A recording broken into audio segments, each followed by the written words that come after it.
They're not judgmental. Absolutely. What else? They are everything that we are not. They don't have a single inch of a belief that they could be wrong. They are fully convinced that this is their birthright, whatever that they're asking for. And they show that on their face, they show that on their voice. They're very precise what they want, because for their world, there is no other option than to get what I want. And then we teach them that, no, darling, not everything you want you actually get in this life.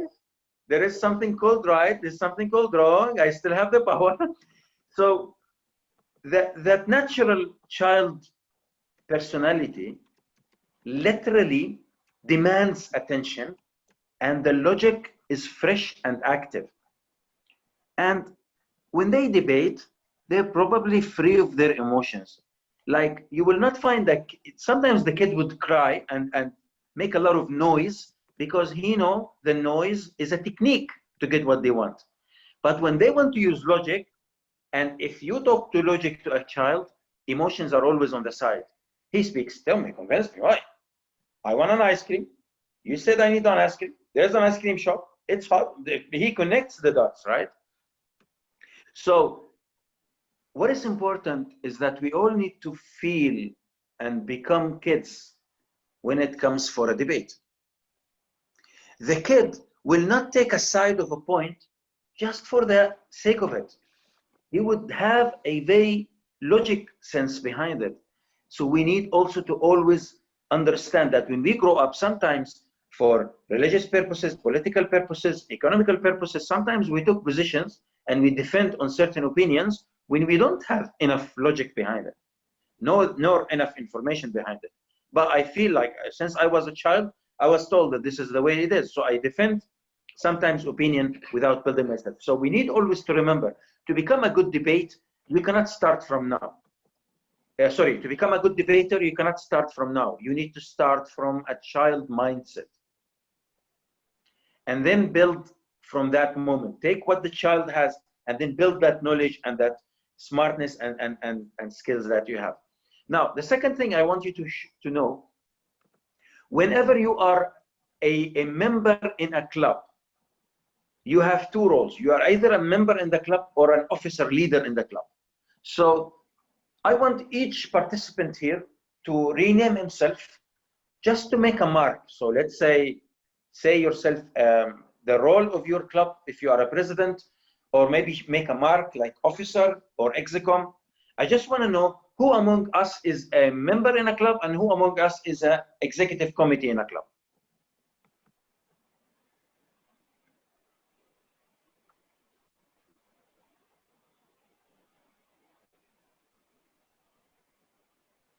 Now, I'll give you time to do that, but in the meantime, why am I starting with this one? This is what most executive committee members of clubs that they miss. When you are an executive committee member, when you are supporting the president running the club, you are under the spotlight. Your actions are examples to others, or I hope they are. So when it comes for debate contest, when it comes for your club hosting a debate contest, you are automatically under the spotlight. The debater teams, the team who are organizing and participating, should have the executive committee members on top of them. Unless someone like Anoop have already experienced it few years, they need to be the first to go forward. So I've experienced myself a lot of excuses called, no, I need to arrange the judges, so I can't be part of the contest. I need to arrange the venue, which is Zoom anyways, but I can't be part of the contest. I already know the topics, I cannot be part of the contests. Sometimes we bring excuses to avoid being part of the contests. So your second point that I want you to keep in mind all the time is that if you are an executive committee member, you need to lead by example by stepping forward when it comes for organizing a contest in your club and when it comes for participating. So to get your skills as a debater, you need to become a child. But to organize the contest, you need to take on the responsibilities of being a leader. And the leader takes on the responsibility and run the show himself. Now, I see so far that, okay, whoever has not renamed themselves, I assume they are members, right? Not executive committees. Shaiji, okay, no problem. Now, do I have the right to share my screen? I'm unable to rename myself. Okay, Rebecca, no problem. We'll blame that on Anup. He is the one spoiled all our devices. Okay, so can I share my screen? Guess what? Yes, I can. This is brilliant. I feel the power.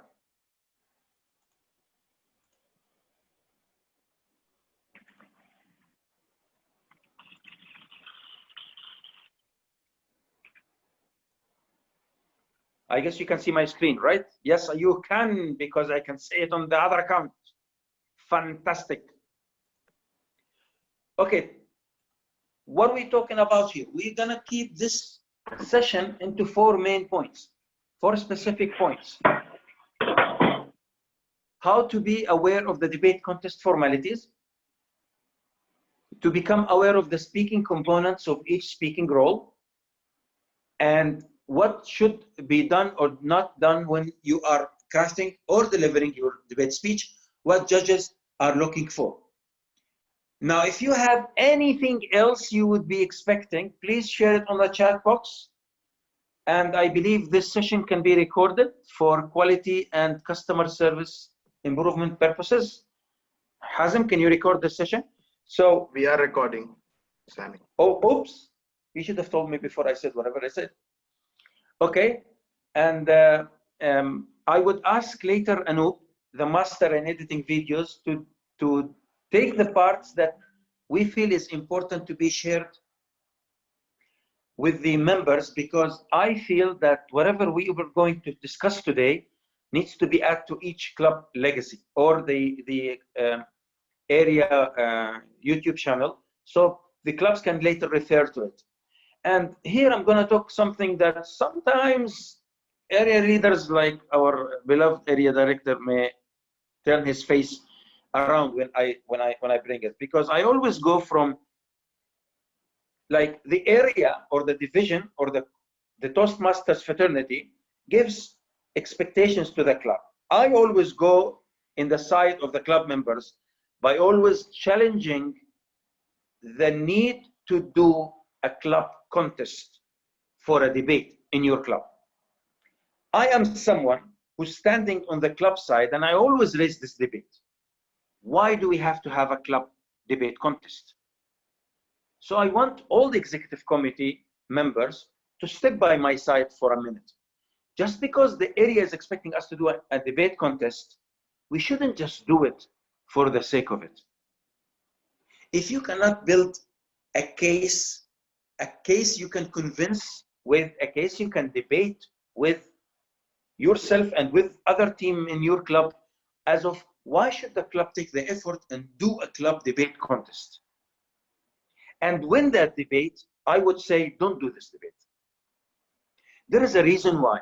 Because most of the clubs I met and I experienced, they don't have this first moment of debate by asking the question, why should we even have it from the first place? And they end up conducting an experience that just for the sake of ticking the box. And that's the last thing we want any club to do, is to conduct a club debate contest in your club to tick the box. Because you can always have the option to nominate speakers and move on. That is always the option. And by the way, that's the option for prepared speech, humorous speech, table topic speech, any contest at your club level. TMI allow you to nominate members to go to the next level.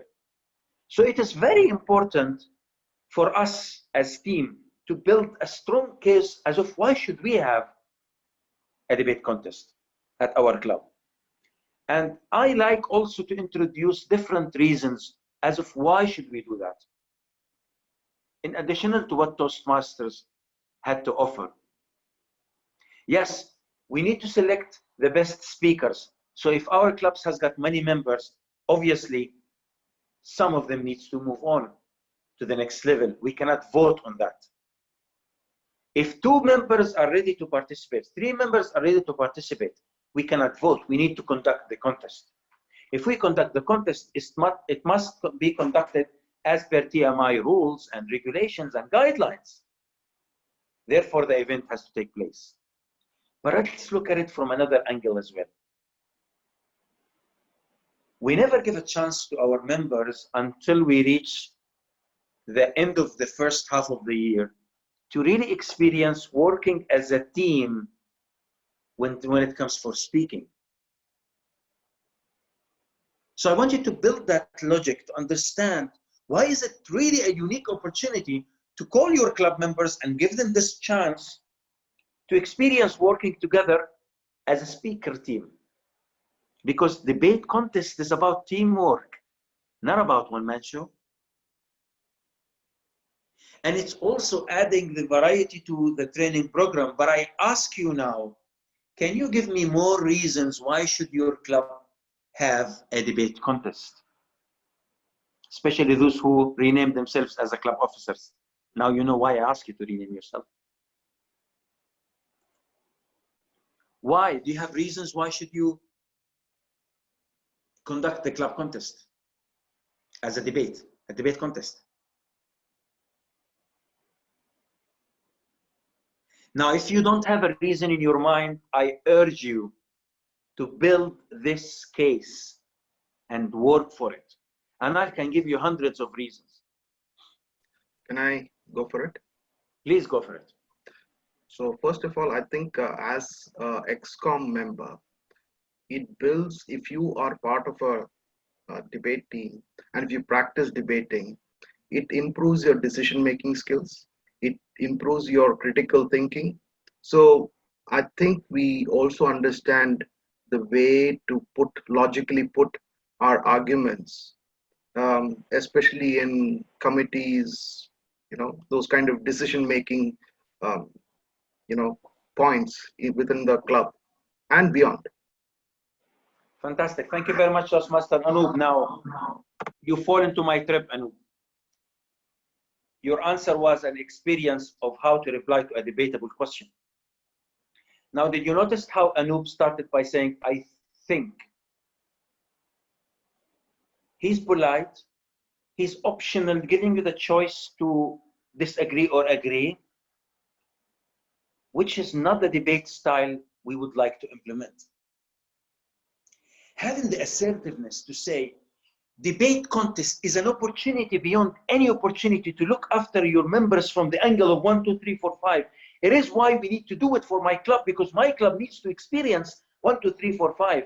It's to leave no choice, no option, but to implement it. It's to believe in its need, its importance.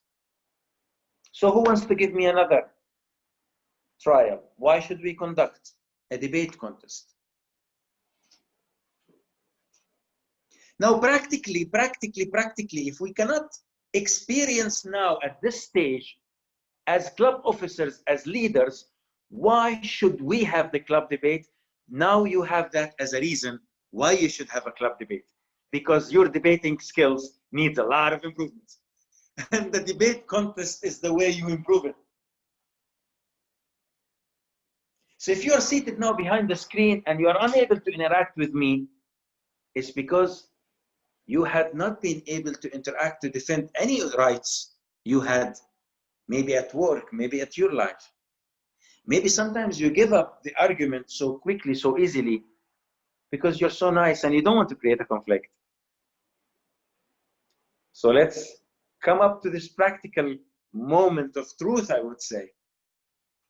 I am raising a topic here. Why should we have a club debate contest from the first place? Who wants to answer me? And who wants to match my level of conviction that this is not something we need to have? Come on, who wants to give it a try?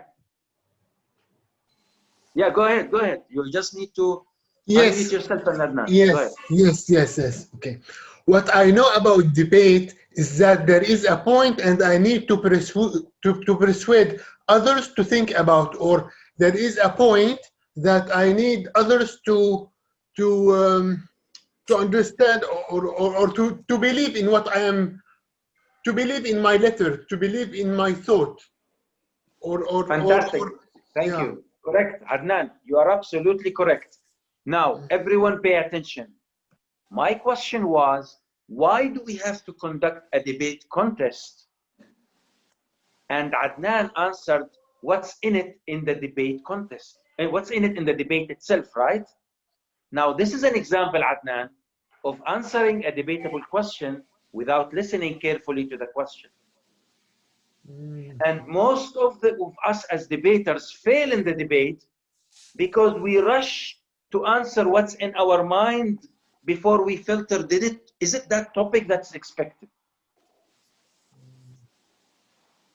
So if we don't listen to the topic correctly, if we don't discuss it with our both ears open and functioning, because they are naturally open, yeah? Your ears are naturally open, but not naturally functioning.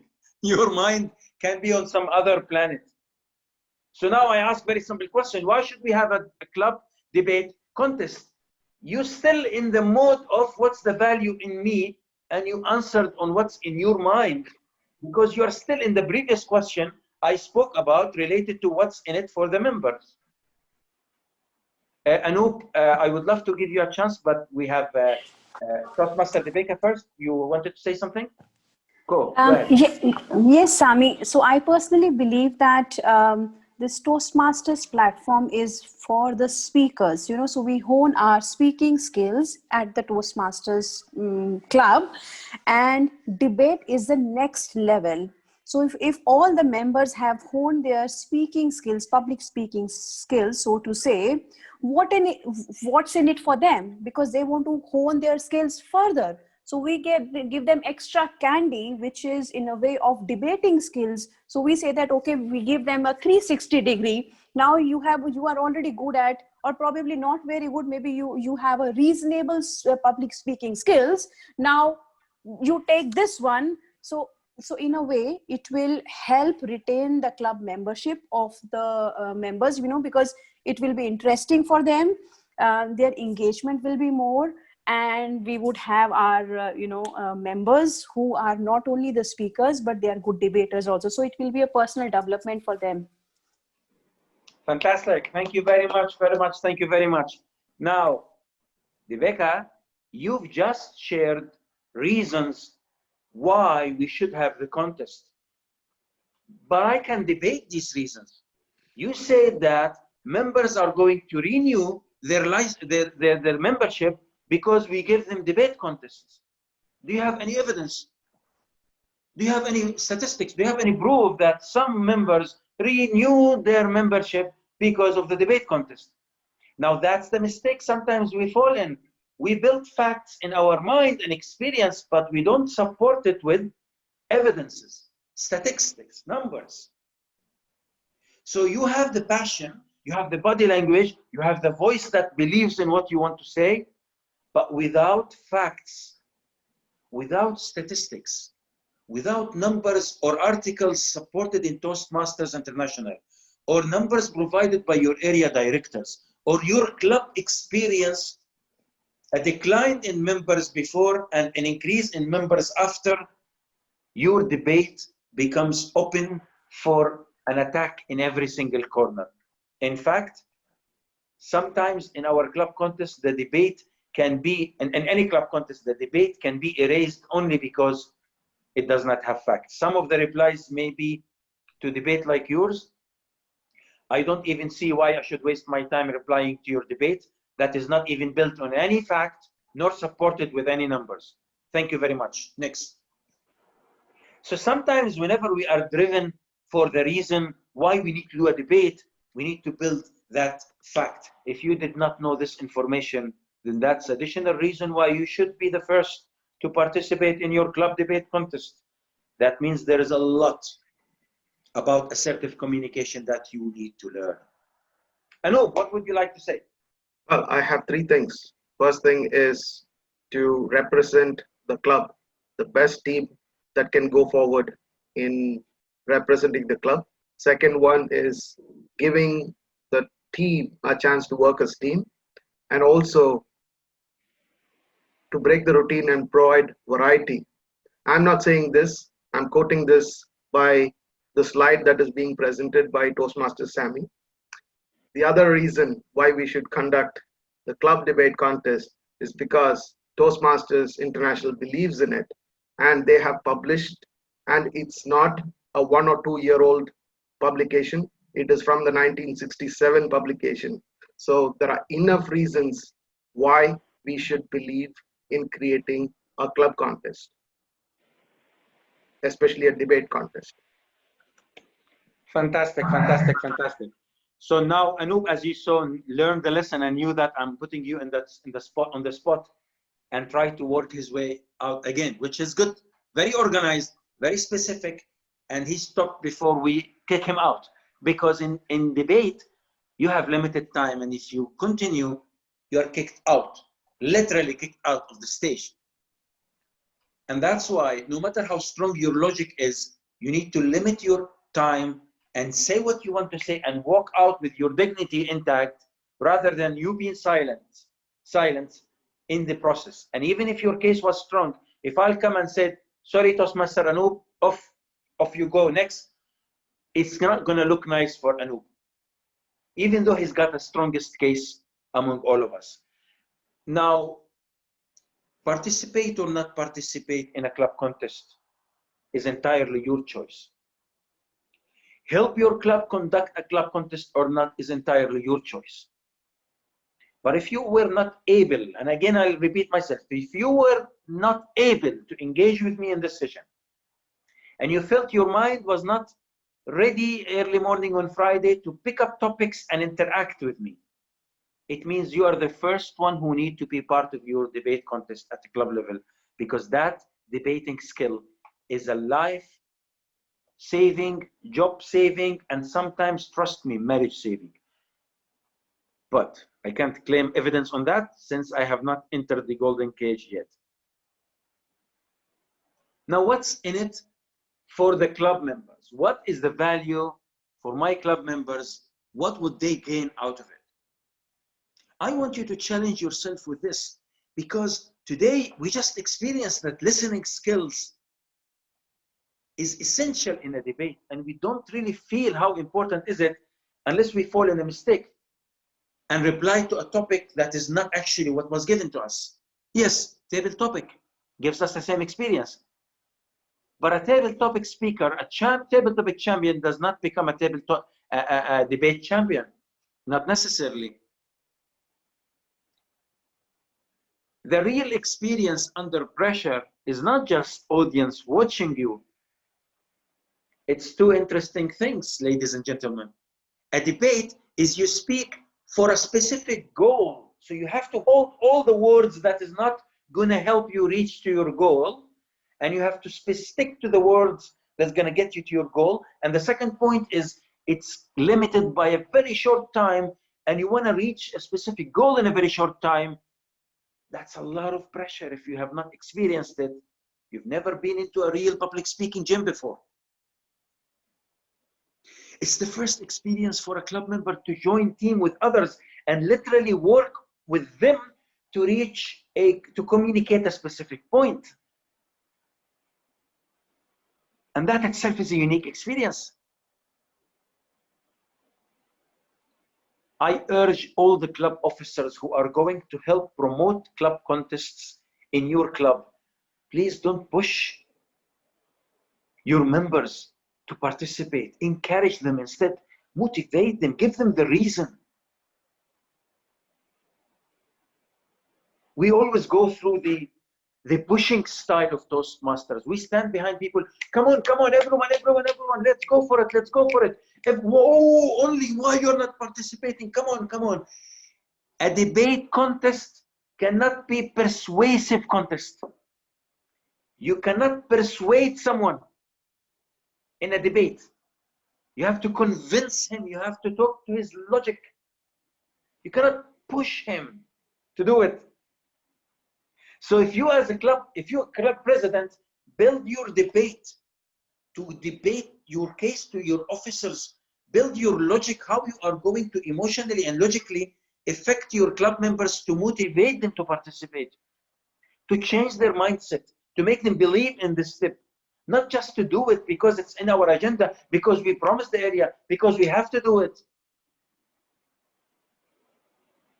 So if your club contest or a club mock contest or club mock debate is about to be prepared, relook at what are you doing on the ground. Are you just pushing your members, like gathering members? Come on, members, let's all go.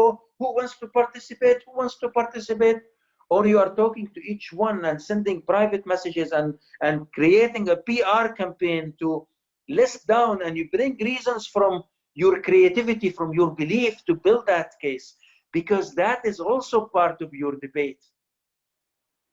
Just like I started my training today from the very first slide, putting a debate on the floor, you need to remember that the minute you decide to hold a debate contest, your debate has just begun. And that's what you experience in Toastmasters. This is not a tick the box exercise. And again, I say, if you feel you are pushed by your leaders, and again, I say it, like me or not, if you feel you are pushed by your leader to do something, please don't do it. I am a Toastmaster for more than 13 years because I don't have a boss. I do it because it adds to my muscles. It makes me a better person. I love it. And I love being a better person. There's nothing more exciting in life than becoming better every day. The minute Toastmasters become a job, I can't breathe anymore. So you gotta understand this and you gotta believe in it. You build this so that your heart comes into it. Now, I ask you to think. Do you have a strong case to present to your members individually to convince them that this is a chance for them they should not miss? Be creative and work together as a team and come up with reasons why this annual debate contest is an opportunity, not a task. And I must emphasize on this because that is the starting point, ladies and gentlemen, to have a successful debate contest experience. And Rebecca, that's what clubs miss. They hold club contests for a debate, but they forget to make it memorable experience.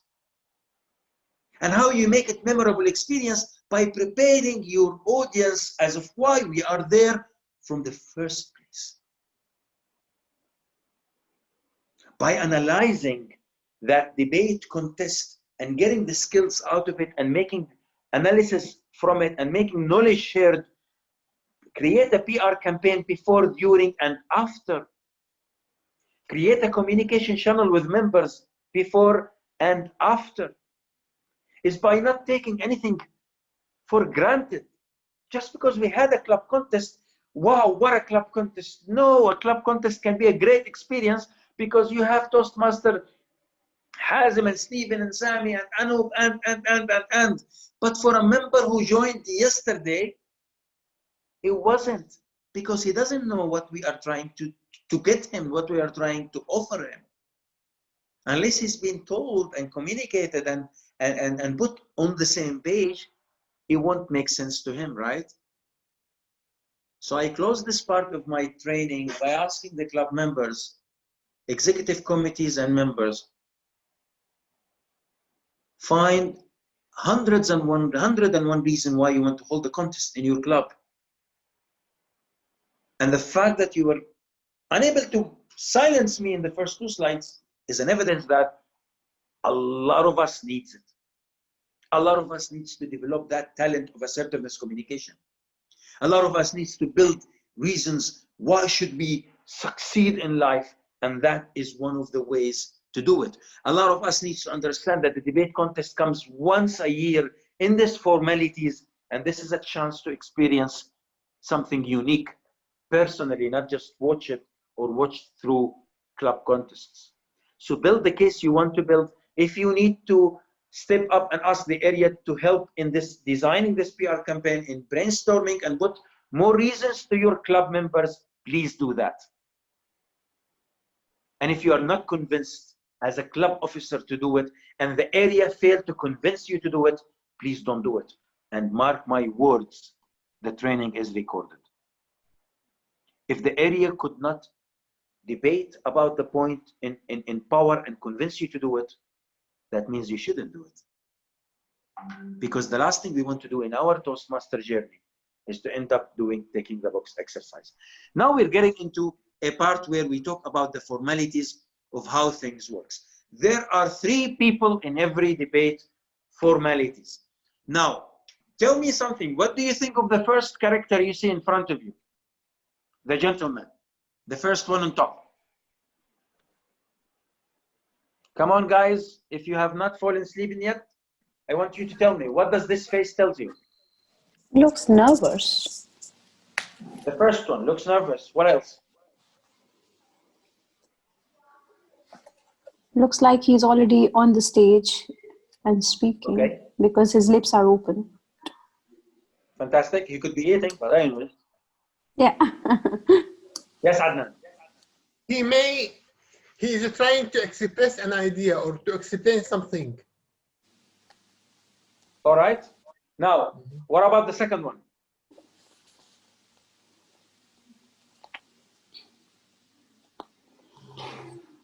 He is Looks also like- explaining. Little bit more confident, right? Yeah.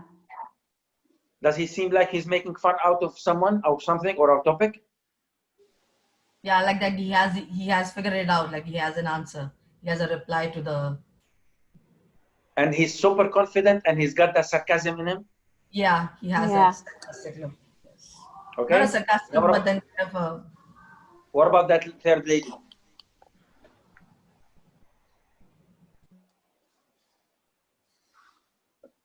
She's like, you guys are wrong. Come on. That's the kind of expression. So there is a sarcasm and confidence at the same time, Yes. but she seemed to have the whole dots connected, right? Yes. Now, these 3 characters can be any of you in the next few weeks. And the first character can actually be any new club member. The second character is highly recommended to be a senior and experienced member. Mm. The third character can be a new member, but needs to be a little bit talented member. And these are the formalities of our debates. The opening speaker, his job is to state the team case with facts, figures, and logic. He may not be that 100% confident person. He may be a little shaky, but he's got the smart brain to organize the facts and put it all together. He's good in research, so when he researched the topics, he can support his facts with evidence. Now that can be any member. The second role player, called rebuttal speaker, he needs to have this argumental style, the charismatic style, and we're going to analyze each and every personality together here so that we have a better understanding on what the role is. And the closing speaker, some of the team cases, has already heard from the opponents, has heard from the team, her team, and putting all together. So she figured it out completely. She's got the full picture. She's more excited than anyone else before. Okay? Now we have in the formalities, in every battle,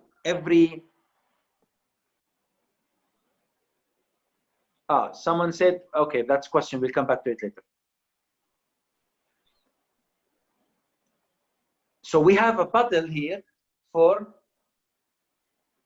the contest. So this is the battlefield, a field that can be your online Zoom. It can be physical table, physical meeting room. But here we have 2 teams. Of course, Toastmasters International has, or in general, the debate contests has multiple versions. We are talking about here a debate of 3 team versus 3 team. Now, the 3 teams are going to have the similar rules we highlighted before. Each team will have an opening. Each team will have a role called rebuttal and a closing. Now, what do you see something special about these teams? Come on. Anoop, don't talk. Hazim, don't talk. I'm asking other members, especially those who did not participate. What do you see something about this team? What do you see in the screen?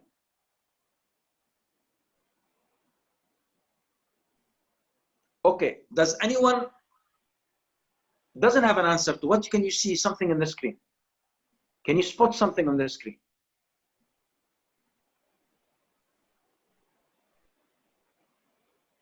Now, why I'm asking this question? No, not Anoop. Anoop, don't talk. Anyone wants to answer? Okay, if you don't know the answer, it is because you want to pay attention all the time. When there is a debate contest taking place, you want your eyes and your ears to work together. You want them to work as a team. Look in the details. Look in every word that was shared by your team. Every slide, every moment, every point makes a big difference. Here you can see my face as a second rebuttal, if you haven't seen it. I listed there and see if you will spot it out or not. So if you didn't, you just need a cup of coffee. That's all what you need. Trust me. How does the speaking contest formalities takes place? We have 2 teams. Team for the topic, we call them the affirmative team. So we have a topic. Should we have a debate contest or not? You have a debate, a team that is affirmative team talking on behalf of the topic, and you have the negative team talking against the topic. And then the dance begins. The first dancer on the stage is someone speaks for the topic. Now, in Toastmasters, I think they'll correct me if I'm wrong, Hazim, but sometimes we check which is which, who's beginning first. But I believe we always start with affirmative team, and the affirmative speaker delivers a speak of 3 minutes, which means the team together, 3 of them, sits before the contest and prepare. Therefore, the organizers, when you organize the contest, you want to create a space, which we will come to speak about later through Toastmaster Sharon, how you will create that environment online for your team debate to meet together and discuss, to prepare 3 minutes speech, which we will come to see what does it include. That speaker, A, when he stands there and whatever he says, he finishes his speech, comes the chance for the second team to bring up their topics. Now, this is when some people make mistakes. The opening speech may have more adrenaline in their blood at that moment, and they end up commenting on what the first speaker said. That's a big mistake. You don't want to do that, because as an opening speaker, stick to your role. Your role is just take the topic, team negative stand against the topic, build facts and figures, say it in your best way, as if no one is listening, as if there is not even a debate. Don't even think you are addressing the opponent's team. You are addressing an audience, and act like you are the only speaker on the stage. Now, me, Sami, as a second speaker in the second team, because the first team spoke first, so the second round of speaking, we give the chance to the against team, the other team, to speak first. Now, what am I going to speak about? I'm going to attack the points of which the opening had, and also support the points that my colleague had. This is when I finish after 3 minutes. The second speaker from the other team, the rebuttaler, speaks again about the topics that my teammate has just spoken about. So now the both teams are equal. They both had a chance to put their arguments and facts on the table, and the both teams had their topics sliced and attacked and debated over. Now comes the last round, where the third speaker gets to summarize whatever was said before from her team against and with her team only. So who have spoken on behalf of the two lovely ladies we have on the screen? The lady with a big smile on the face, she had speaker number A from the fourth topic, and she has the rebuttaler. The rebuttaler was attacking that points of that speaker. Her material is built from this content. She cannot bring a topic of her own. Example, if an opening speaker said something that the rebuttaler did not attack, and he could have easily attacked, the closing speaker cannot bring that topic and attack. Be very careful. She's got only to summarize backward exactly what was spoken upon by her teams. Which means if you are the closing speaker, take your words from the lips of your own team only. Again, I repeat, when you are a rebuttaler, if you are a rebuttaler in the contest, don't listen to the opponents, whatever they say. Let them say whatever they want. It doesn't matter to you. What matters to you, what your first speaker spoke, and what the rebuttaler attacked the other opinion. This is when you need to hear carefully and build your topic, because you're going to summarize the opinions that was shared. Now let's take this a little bit further in details. What kind of characteristics you want to have for the opening speaker role? Someone who's actually built on logic, little confident, can take up this mission forward. Provide that contrast, the base of their opinion. Stick to 3 minutes, maximum 4 minutes. Depends on the timing being given to the contests. Being clear, to the point. There is absolutely no need for drama, no need for a lot of stories that are personal. You just need to stick to the point. If your personal story is relevant, you'll say it in a very specific way, not a sarcastic way.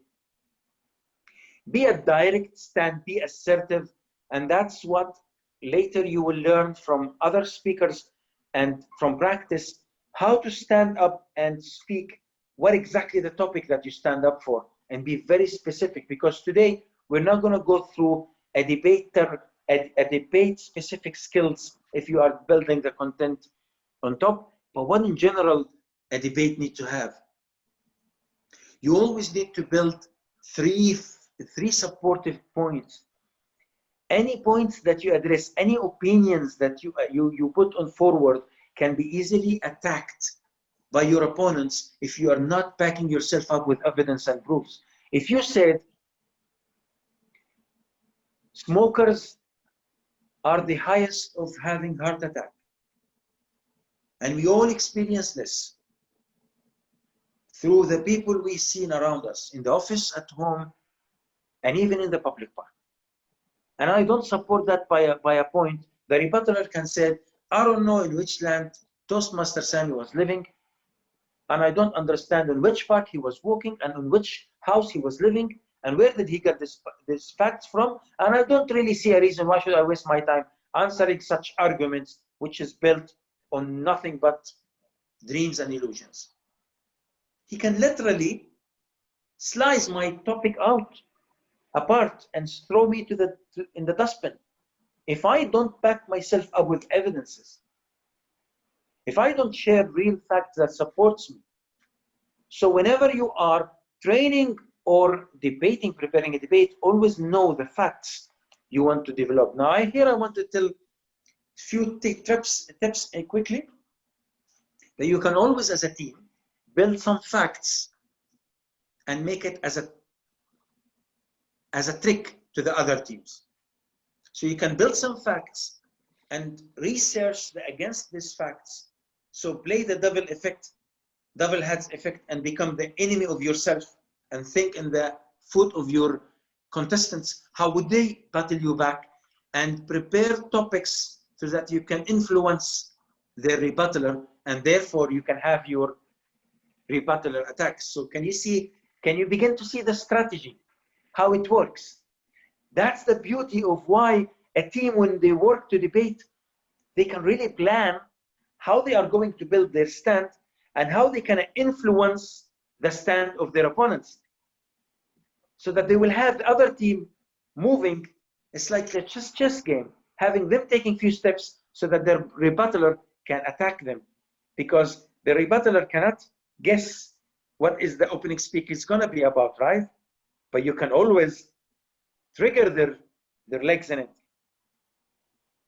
especially when your topic opens subjects that they did not thought about, and they end up, after being prepared, adding an additional point because they're so excited to add this last minute point you just spoke about. You can actually trigger your team to get overtime. You can trigger your team to lose focus on the main goal. So there's a lot we can learn as a team when we work together while crafting that speech. And if you don't see that experience, try it yourself. There's so much of knowledge on how assertiveness and research and conspiracy and techniques that can build a strategy to make you a winning speech. Always, as a speaker in a debate, always emphasize on the topic right at the beginning. Me, Sami, from a team XYZ, specify that you are speaking against the topic. Reiterate your topic stand all the time. We are, and avoid being generic. Why not avoid the topic? We are against having online schooling going forward beyond December 2020. And the reason why we are against this movement is 1, 2, 3, 4, 5. And always re-emphasize that you are against continuing online schooling beyond December 2020. Re-emphasize that all the time. Whom do we want to have there? Someone who's got the character to have the best impression.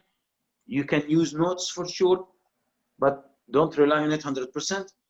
Look at the audience with confidence, but that can be also you. Very important point, if you are an opening speaker, don't worry about the rebuttaling part of it, because you have your friend backing you up. He's going to support you, and he's going to fight the points that are going to be raised by the opponents. You just say what you want to say with complete confidence, passing the ball to your next team.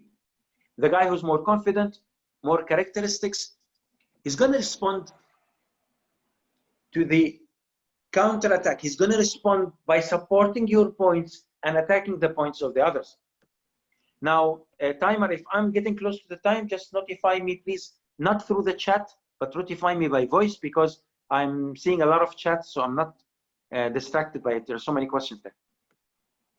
So the rebuttaler speaker needs to respond, react, right? So when he reacts against the topics that were said, and he reacts in favor of what you said. He supports your points as opponent, so he's in your team as well. Again, he needs to stay for 3 minutes. Show authority and authenticity, sometimes sarcasm. So that's why we always leave the strongest position, the most effective person who's got the charisma, the confidence to speak in the rebuttaler, because he can, at that point, attack.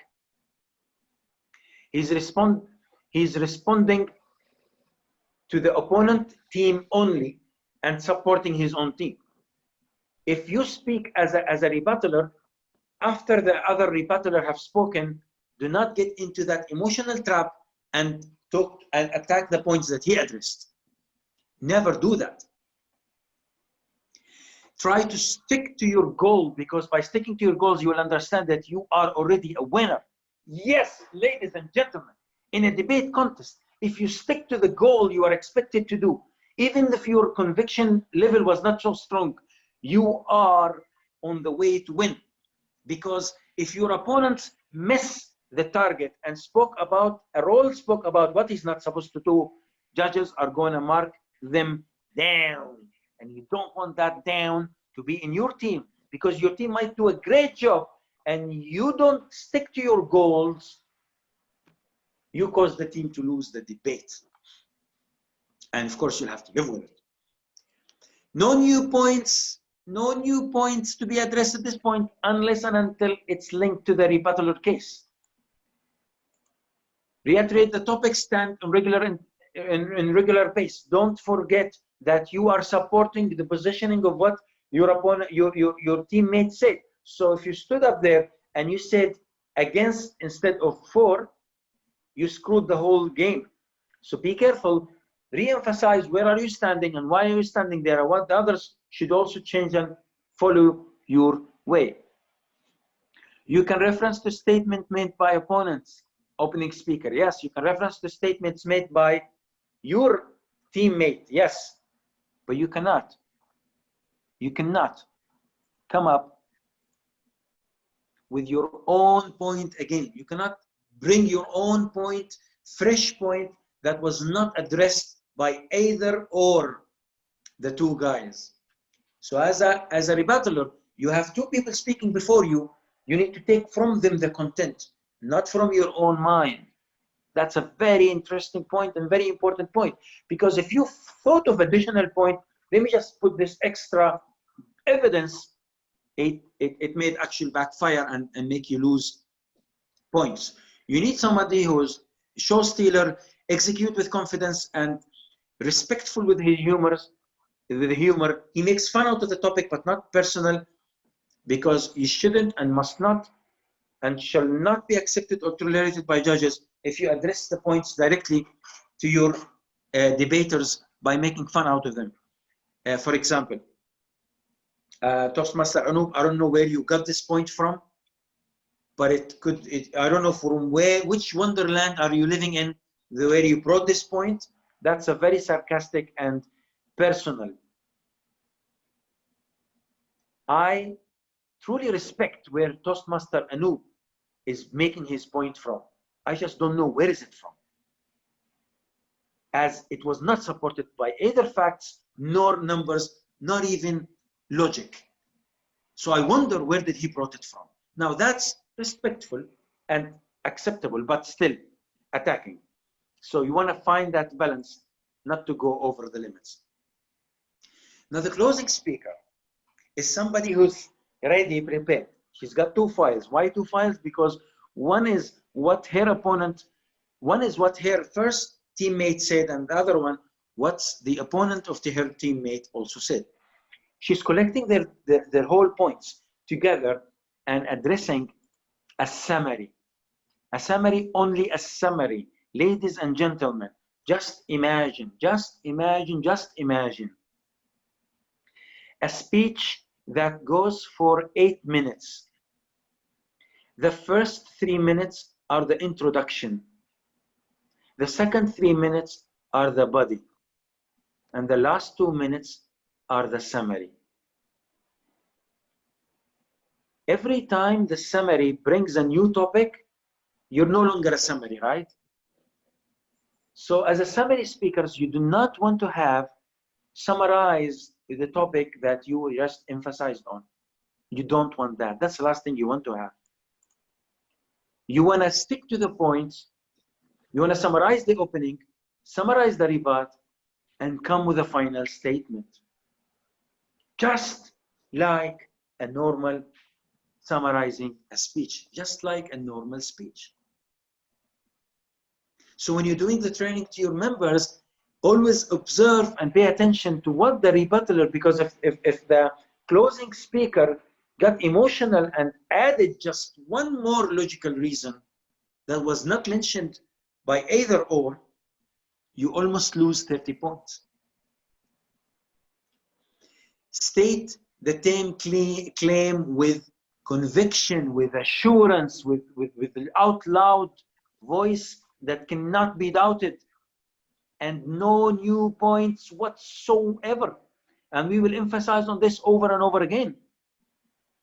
Your objective is thus to refresh the memories of the judges of what the points that was said and how it makes total sense. You need someone who's confident, someone who's spontaneous, someone with voice modulation, so someone literally talented and maybe a new Toastmaster, but really talented to fill in that shoe. Now, I want to say something here. If you are getting your club members to play this role and they are not who they are, if they are not who they are, you can always get them to experience it.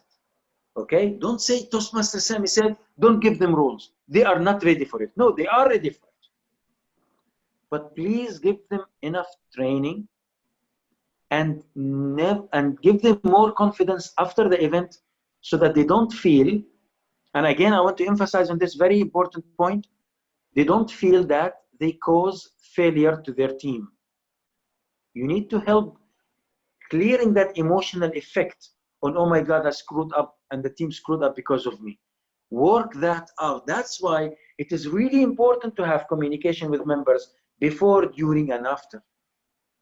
Ladies and gentlemen, many members have quit Toastmasters after the debate because they felt they failed miserably and they could cause failure to their team.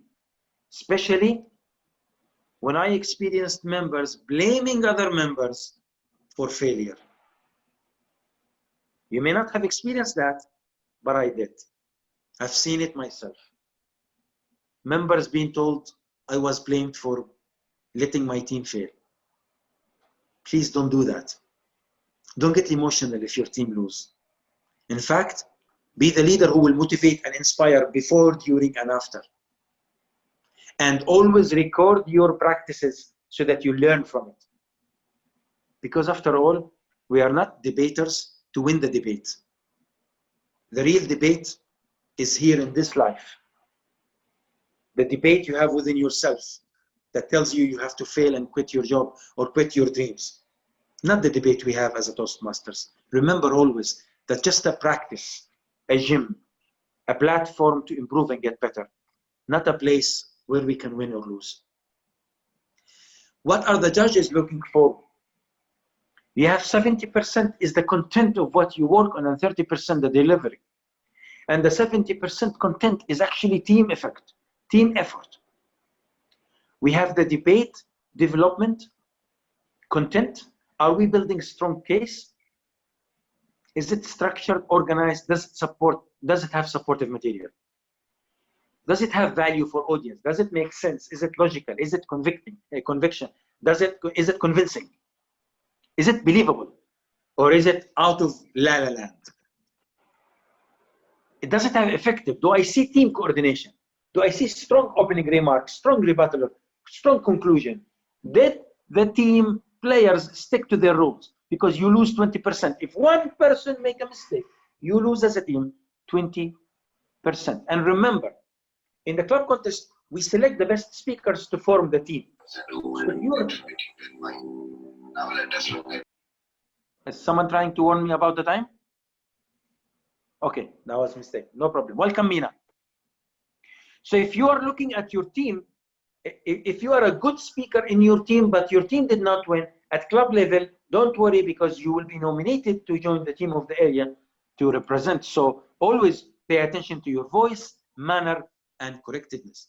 You need to have a passion, excitement, enthusiasm, and pronunciation that are strong and convincing statements. So your voice should always have that confidence in it, not the doubts. And I really don't know, but yeah, I want to be a nice person, you know, but not really that much. That sound is not going to help making you that convincing voice. Few things you need to do or you don't as a speaker. Just because you are good in table topics, that doesn't make you a debate speaker. Never let the ego take over you. Use notes. There's no harm of doing so. Avoid addressing opponent's team as my team, by my team or my role player. That's not what you want to say. Okay? Mention my worthy opponent, our opponents, our opposing team. Give them the respect of their title of what and why they are here. They are here because they are the opposing team. The guy, the gentleman seated in front of you is your opponent, so he's your opponent. Address him with respect. For sure, for sure, for sure, don't use the word you when you talk to them.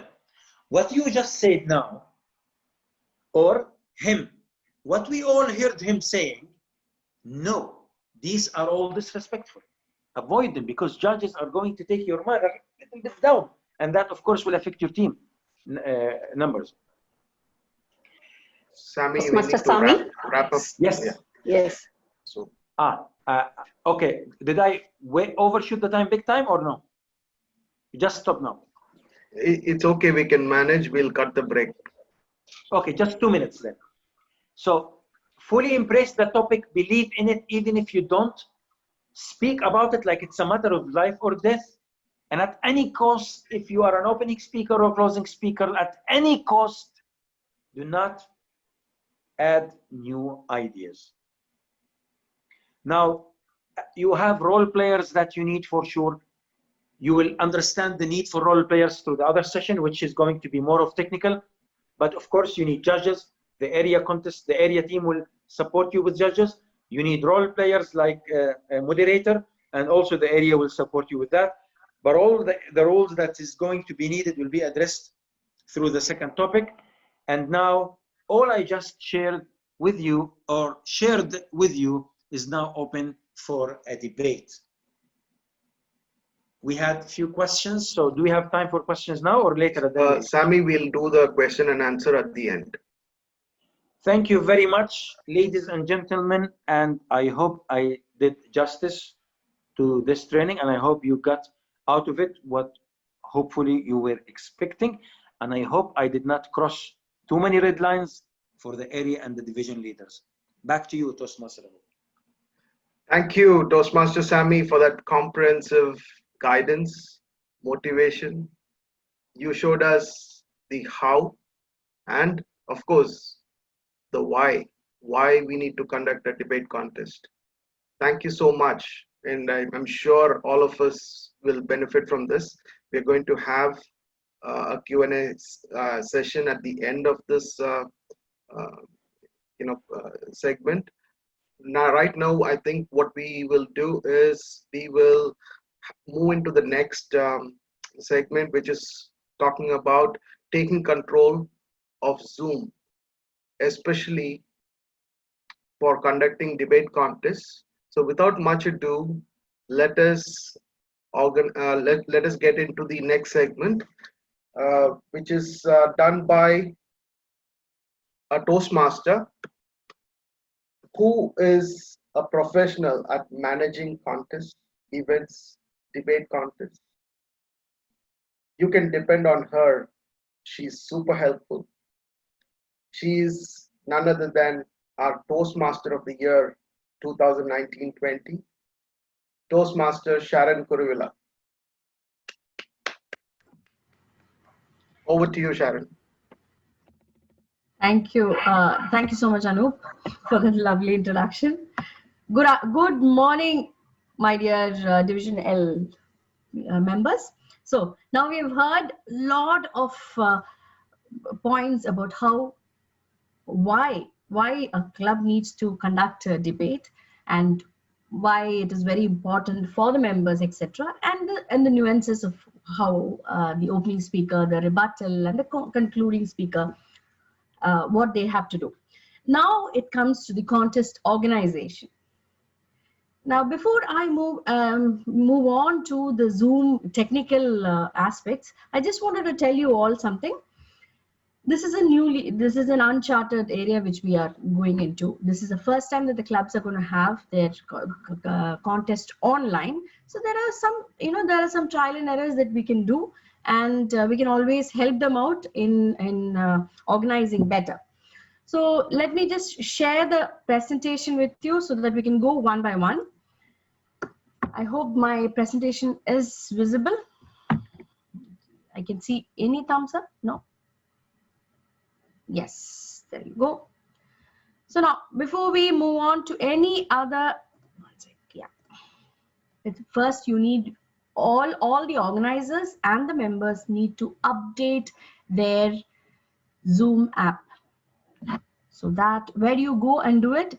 If people don't know where exactly you have to go, you open your Zoom app. There is a place where you can see your profile picture. Down there, you just check for updates. Just make sure that you are updated. The latest version of Zoom, which is being used, is 5.3. So just make sure that you are updated. Now, after this, now while you are scheduling a meeting, now scheduling a meeting has become very easy for everybody because last 6 to 7 months you have been doing that. So I don't have to teach you how to schedule a meeting. Now, what has to be done differently for a debate contest? That is what I'm going to show you. Now, scheduling is the same. The only thing is when you are recording, the settings for the recording, that needs to be changed. Now, usually we have one speaker on screen always, who has to be highlighted or spotlighted. So here in a debate, as you all know, in an actual debate, you will have 6 speakers on stage with the moderator and the timers are here. So we need to have a gallery view. So the cloud recording needs to be customized accordingly. So always remember, earlier we used to have the record active speaker with shared screen. Here you can either go for record gallery view with shared screen, or you can, if you want to have separate videos, you can always have that as well. So you can either go for this or this option, record active speaker, gallery view and shared screen separately. This is something that you need to do before you start the meeting, that is during the time of scheduling or after the time of scheduling. So this is the only difference from the normal scheduling that you do. Now we come to once the meeting starts. In a normal meeting, we usually go ask the people to be on speaker view. You put the spotlight and people are all the participants are thrown into the speaker view. Now here in debate, we want them to be on gallery view. The reason why, we will have 6 plus the 7 to 8 videos on, just to try and simulate how actual physical debate happens. So we'll have all their videos on. So who all are the people who are involved in a debate? So there are 3 people from the affirmative side, 3 people from the negative side. So altogether 6 debaters, the debate moderator, and then we'll have 2 timers. Now the 2 timers, the reason why we are having 2 timers is because one is a backup. Now one person is a backup, but we also need that person to do one more thing. That is, that person will have to mute the speaker after they have crossed that 10 seconds grace period.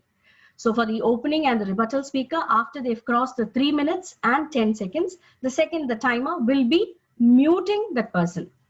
So that is one thing that the backup timer will be doing. So we need to have 2 timers, and their videos should also be on. Only one, the first timer will be showing the color cards, but the second timer will have the video on saying it's timer, and that person both these people will have to be co-host. So in case they need to mute the person, they need to be co-host as well.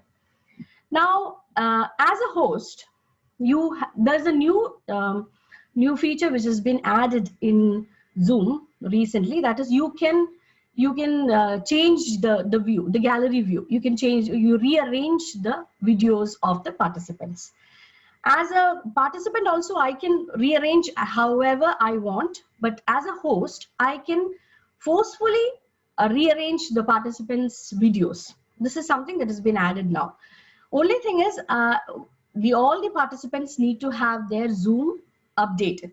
So what you can tell all your members is to update the Zoom before joining in, and then ask them to be on gallery view so that everyone can view all the videos.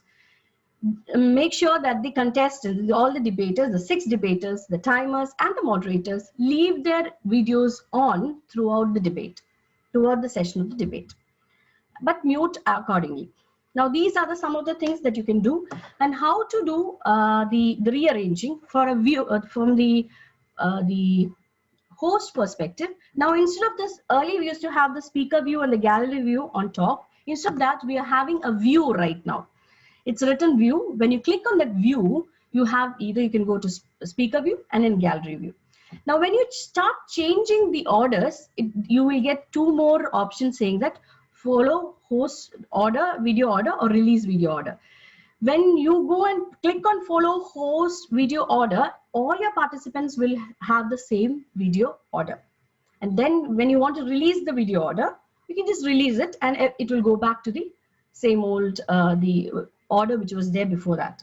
So you're just trying to make sure that all the affirmative team is together, their videos are together, the negative team's videos are together. It's just trying to organize it. That's it.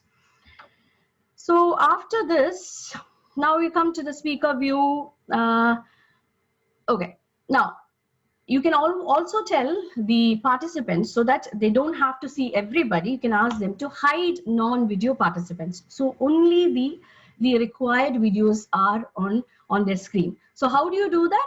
You go and ask them to click on any video which is not on. Go and click on the three dots, and there is an option for hide non-video participants that you can also try out right now, and you can hide non-video participants. So in the gallery view, it will be arranged according to the host's video order, plus you will not see any non-video participants. So this will be good for, that it will have that aesthetic one, a feel of debate which will happen. Now, the screen and all will look the same. Whoever is there on the screen, we will have them. You can go and I'll just quickly go through the normal settings of a meeting. That which applies to the debate as well. You can mute, unmute. You can go and stop the video of any participant whom you don't want to.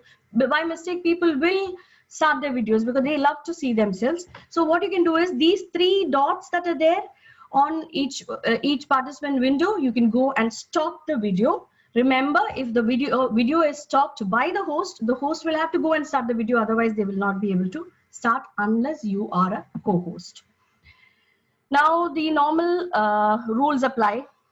If you want to enable the waiting room, you can share, allow the participant to share screen, chat, rename, unmute themselves. You don't give the participants here the option, only the debaters. Now here, then you have to remember, then all the debaters will have to be made a co-host. So that is something that you have to take a decision. Either you make them all a co-host, or otherwise you have to allow the participants to unmute themselves. Or otherwise the Zoom master will have to go and unmute them at each point. Whenever the speaker is coming on, they have to be very alert. Now, as a Zoom master, what I learned is you have to be very, very alert and observant. Here, you don't have to put the spotlight on that speaker, but you have to go and unmute the person. And also make sure that nobody else switches on that video. So these are as a Zoom master or as a contest organizer, you have to make sure that the speakers are unmuted at the right moment. Nobody shares and nobody starts chatting. Now the chat option also, okay, one second. Yeah, chat option also, you can restrict them during the debate. While the debate is going on, you don't give them any option to chat publicly or privately because it's very disturbing for everybody. Now, and muting also. Now you can always go and press on the mute participants upon entry. So any new person who comes in will be muted. Then don't allow the participants to unmute themselves. You can untick that, allow the participants to rename themselves, and then play sound when someone joins. Always please make sure that it is not on, otherwise it will be disturbing. And then enable waiting room. Now these are some of the common things that we do in a normal meeting as well. So this has to be followed in a debate contest as well. So what are the key differences? We have 6 or 7 people, 8 people to be, 9 people to be precise, including the moderator whose videos will be on. Others videos, whenever they come on, you can just close it. And the recording will be taken off the gallery view. So it will have all the videos. Now we move on to the, excuse me. Now this is, usually we have the first round where the contestants already know the topic. They've already prepared for the topic. Now, for the second round, when they're given a topic and they have only 15 minutes to prepare, you have to provide them with a breakout room. And that is where this option comes in. As a host, you have the privilege to open a breakout room. Down, you can see that particular one icon is there. Once you click on that, you can go and open a breakout room. You can create a breakout room. It's always better to create a breakout room manually so that you can go and click on the people whom you want to transfer them to breakout room.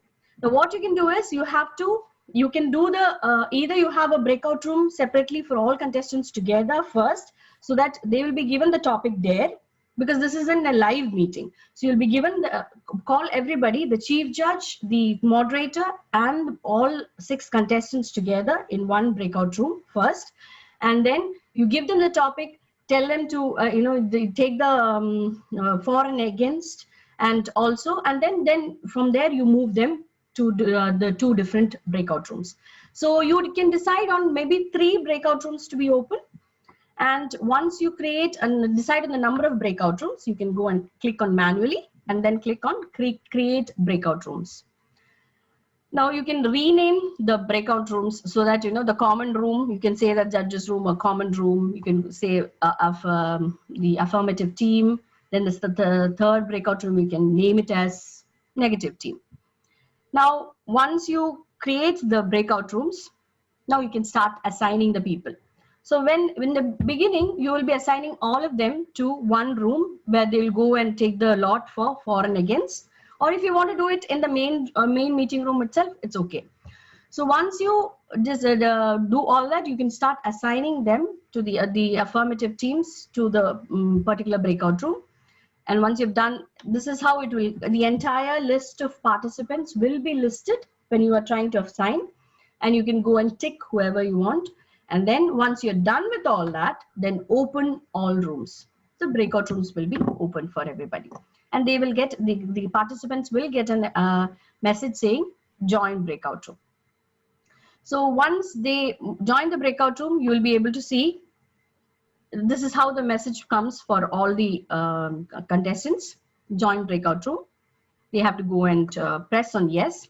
So now, as a host, you will be able to see who all have joined, who all are there, because it will be in green. The others will be in gray. You can go and remind them to please join the breakout room. They'll get exactly 10 minutes or 15 minutes to prepare. Now you can tell them that by that time is up, or 10 minutes or 15 minutes is up. You can always broadcast a message which will be broadcasted to all the breakout rooms. And then once the time is up, you can just close the rooms. So this is all about the breakout rooms, and they will be returning to the main session. Now, as a co-host, now who all has to be made a co-host? That is another question. So the main chief judge has to be made a co-host, plus the moderators and the timers. These people are it's very important that you make them a co-host. Now in the settings, the main setting of the Zoom which you are going to use, you have to make sure that the breakout room facility is also open and the co-host facility is also open. So that has to be done in the settings before you start the meeting. And then once the breakout room is open, the co-host can go and join any of the breakout rooms. That is one facility that the co-host can do, but only the host can open or close the breakout rooms and assign people.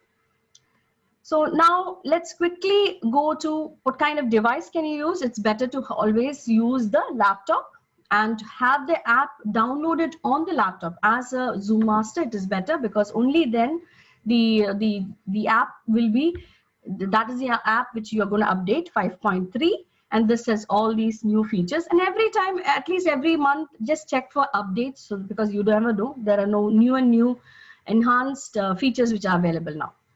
Now you have to tell your contestants how to speak in front of a camera. Make sure that the lighting is proper. It shouldn't be from behind, or it shouldn't be like one side of your face is lit. It has to be uniform. So have the sunlight in front of your face.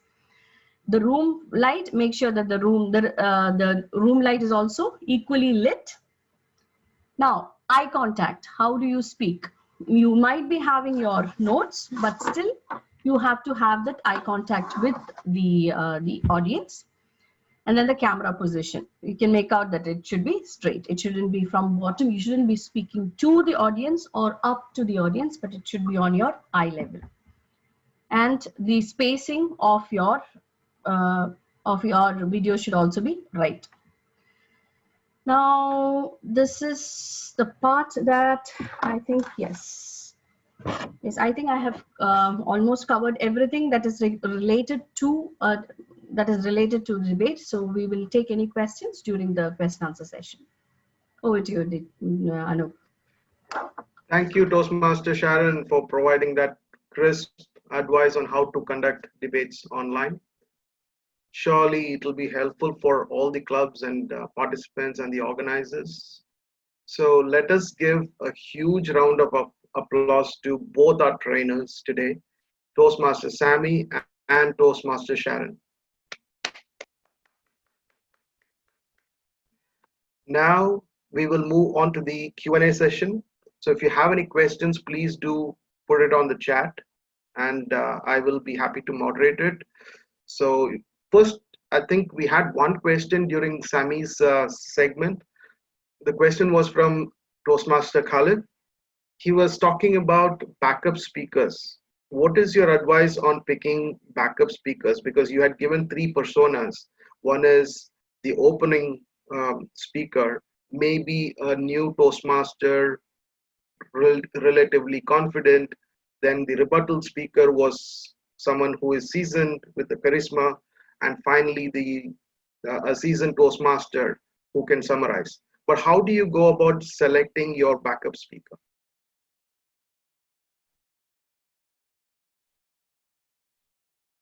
Sammy, you're muted. Yeah, but you're the moderator. You read my lips and translate, right? I would always encourage my fellow Toastmasters to be alerted and respectful to each other. If you are a new member, you don't want to be told that you are a backup speaker. A new member joining the club, and you have so many members and everyone is participating, and you feel like, I want to give this role to this member, and you call a member and tell him you are going to be the backup speaker. That's not a role I would encourage a new member to be given, because a backup speaker is a role that is extremely important to fill in case someone is absent or late.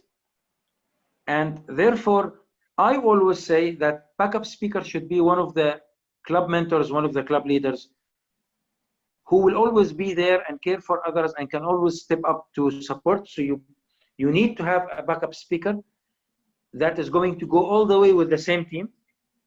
In order, if someone fell sick, if someone was late, stuck in traffic, if someone's Zoom account is somehow he doesn't have Wi-Fi, you need someone to step up and take over. But I would say, if you have a backup speaker, make sure he's part of the training, make sure he is part of the practice, and make sure he's rehearsing a lot with the team. Because backup or no backup, once he gets on the show, if he's not on his top form of performance, it won't get you the results you want to get. So thank you, Toastmaster Khalid, for bringing this up. The character of the backup speaker definitely must be prepared and aligned and well trained with the team, but I encourage him to be one of the senior members who can come up at last minute and support, rather than a new member who will be sitting idle, hoping or doesn't know whether he will be called or not. Thank you, Toastmaster Sammy. There's another related question. This is regarding going about how to pick your team to the next level.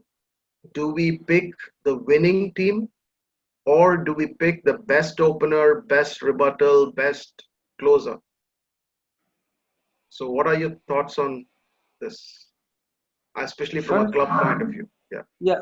First of all, you have the judging sheet showing who's the best among the speakers and who's the best team. So it's not about having who's the first. You want to get the most confident, ready to learn, dedicated members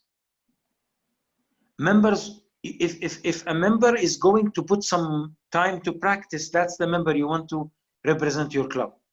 Not really the talented who says, I don't really need or see I need to practice.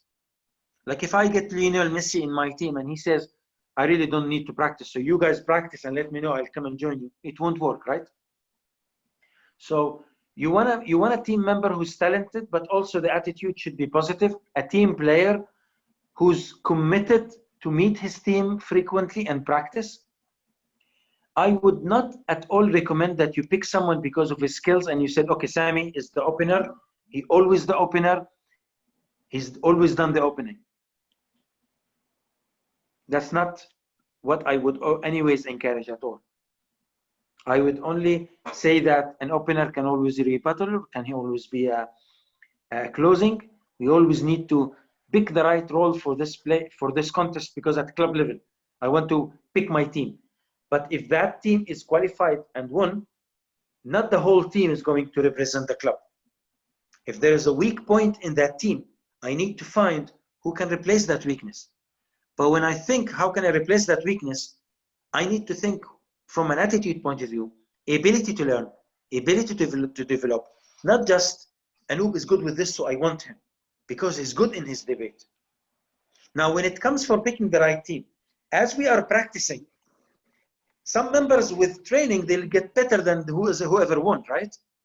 So by practicing, you are going to reach at that moment of realizing, okay, I think Sami can do better in this role. You can change the rules. It's not a matter of speciality. Yeah, I hope I answered the question. Thank you. Yes. Another question regarding the club debate contest. Do we reveal the topic in advance, or do we simulate the conditions in the higher levels for maybe in an area contest or maybe in the division level, of giving the topic maybe 10-15 minutes before the contest? As I said earlier, the winning team is going to practice, right? The winning team, when they practice, they need to be given the practice of 15 minutes earlier. But at club level, you have members have not even done their icebreaker and they're given the choice to speak. I would say give them the topic in advance. Let them feel that full experience without the pressure of short in time. And then the winning team anyways is going to step up for the next level. Now just be careful when you are selecting a winning team in the club. It may not be the right team to represent your club. So have this open conversation with the members whom you think are marking low. For example, the opener was not that right opener for the contest, and the opponent team who lost has got really a nice guy who can add value to the club. It's a unity team. So you need to have a talk to the person who is the winning team and tell him, this situation is 1, 2, 3, 4, 5. Would you mind having you as a backup speaker and get this guy in your place? That conversation, that promising, that relationship always needs to be kept in mind. Because after all, it's not about telling someone, here is the fact, we have this, so you set out, we get this, and make a decision and move on. We have to respect emotions, we have to respect feelings. So we have to respect that a new member needs his time to build in the topic, so we give him more time. And then this new member needs time to understand that if he wins, he may not go to the next level. So after he wins, he cannot be told, by the way, Toastmaster Anoop, sorry to tell you, yes, your team won, but we are not going to send you because we will send someone else in your behalf. Someone senior, so that we can reserve. Well, you mean you're not proud of me? I'm the one who won, and you are not proud of me? No, actually, you know what? You have a lot of and ums, and we don't want that in that club. That style is going to hurt that person. It's going to have negative feedback. So always remember, you can always say what you want to say if you know how to say it. Thank you. Thank you. Very valuable. Do we have any more questions? The floor is open. If anybody wants to ask, they can unmute and ask the question.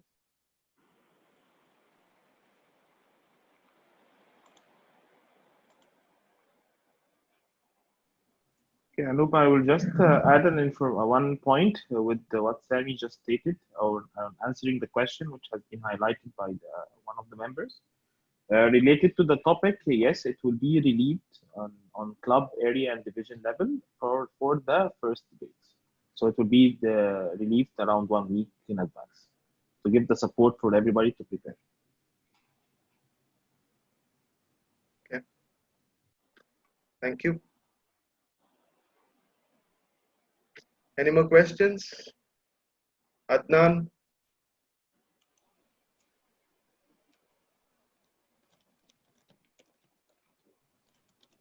All right. So that I means think that's a everybody is wrap. well and ready for Zoom. All right. Thank you so much, everyone. And it was pleasure hosting this event for Area 48. I would like to thank upon our trainers for doing a fabulous job today, and also our area director, Toastmaster Hazem, for taking this initiative and planning this session. Thank you all, and I would like to now hand over the stage to our area director, Toastmaster Hazem Hegazi, for his closing address. Thank you all. Thank you, Toastmaster Anup. Thank you, Toastmaster Sami, and thank you, Toastmaster Sharon. Thank you, everyone, for really making this happen. It will never happen without all of you, and even our lovely timer and our lovely session at times. Thank you, all of you, for being part of this session. As we all said here, what is our main objective is to excel our skills and to build up a lovely debate and to know how to learn how to debate. So selecting the right team, selecting the right member is not a matter of selection. It's a matter of encouraging and pushing each other to the edge, to participate and to take a role. A club to win or not to win, this is not the importance, not the objective. The objective is to learn and to push ourselves to the edge. With this, I would like to, if Stephen, the division director Stephen, is still with us, I would like to hear from you some few words about how you felt and what's your feedback about the session, if you're still with us. Thank you, Toastmaster Hassan. Yes, I'm very much there. First of all, Sami, wonderful work in the beginning part of it. I love how you were roasting Anup in the middle of the whole thing. That was extremely well done.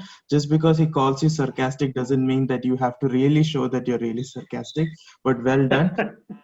Sharon, to be very honest, I've heard you do this session multiple times, but today I was really didn't know that we have to go to Zoom 5.3. I would encourage all the clubs to do that. Like Hazem had mentioned, we are going to have an area level debate contest as well as a division level debate contest. At the division level, we will only have the top 2 teams from each area competing. So I want to repeat that. Top 2 teams from each area will only be competing. So that means we will have 4 debates in the prelims, then 2 semifinals and 1 final. That's it. We are not doing the whole thing of waking up at 6 a.m. in the morning, waiting for the prelims to be done at the division level. Okay, so if you guys need any help at all with regards to conducting the debate, please do contact Hazem, Anup, Sami, the area team. And I want to thank Hazem, great initiative. This was absolutely his baby. Wanted to do something in terms of contest preparation.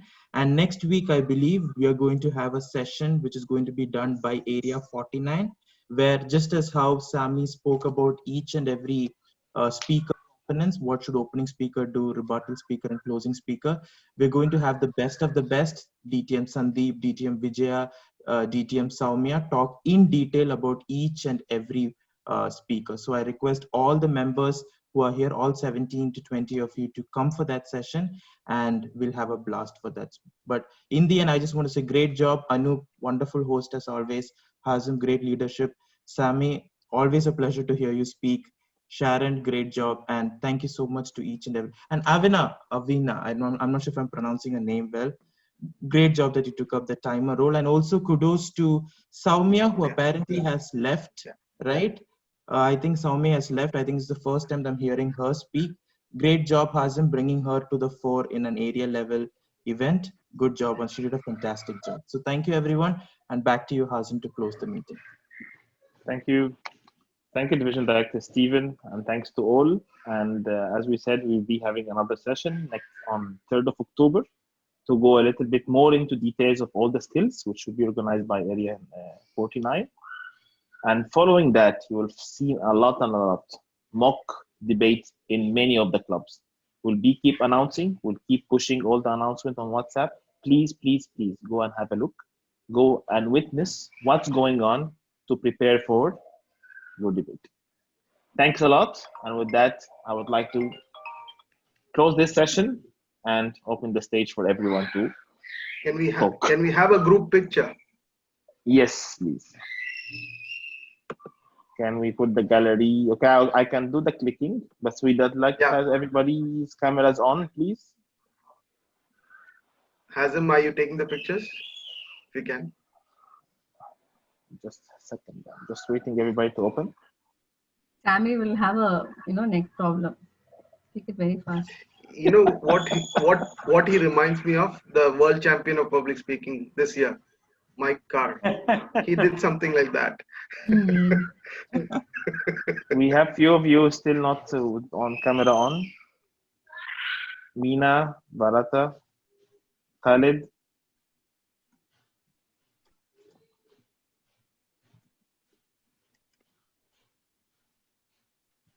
$180 smile or 360-degree? 1 second. Sammy, you know this is not a video, right? I don't know which one will be the lucky pose. Okay, I'm done, guys. Thank you all. Wishing you a good afternoon. Bye. See you. Bye-bye. Bye-bye. Hey, Firoz, say hello. If you know, Ian. Oh, hi, bye. In fact, I was moderating a debate today morning. I mean, now I just logged out from that Which one? 1 hour back. In Ajman Narrators Ajman. club contest. Okay. Varata was there as well. She was okay. one of the judge. Oh, okay. Thank you for letting us know.